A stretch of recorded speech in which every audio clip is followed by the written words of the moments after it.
Wat ben ik aan? Ik ben koster hier van Tjerken. En we krijgen hier een nieuwe mast op van Tele 2.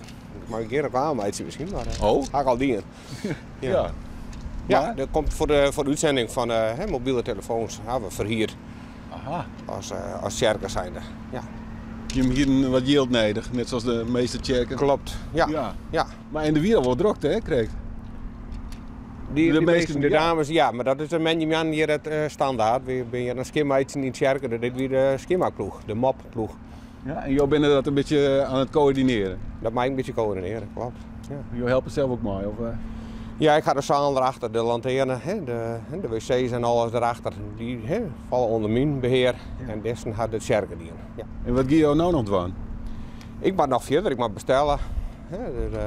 En we zijn aan het poetsen aan de andere kant, we zijn aan het verbouwen, dus dan zoen je op de andere kant nog even maar. Er komt een heel nieuwe pijp, ben ik al even vrijwilligers bezig, dus ja, je drukte. Oké. Maar die meesten kijken al aan de koffie. Oh. Dus dan je een bakje houden. Nou.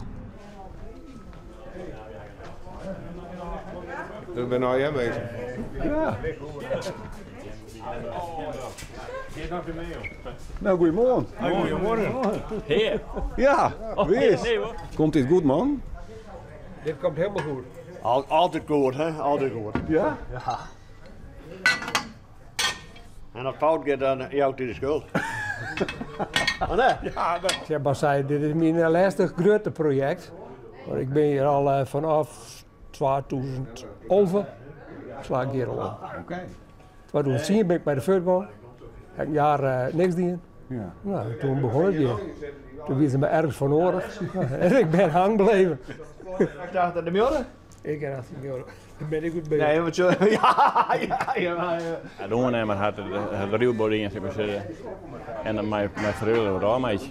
En dan had ik al brutsen, hè? Daar ben ik goed in, hè? Ja. Ja. En jouw taak nou is? Nou, ik zweef er omheen en ik organiseer het wat en ik regel een beetje en helemaal het woord op. Ja. Wanneer moet het klaar wezen? Nou, eigenlijk is het van een week. Ja.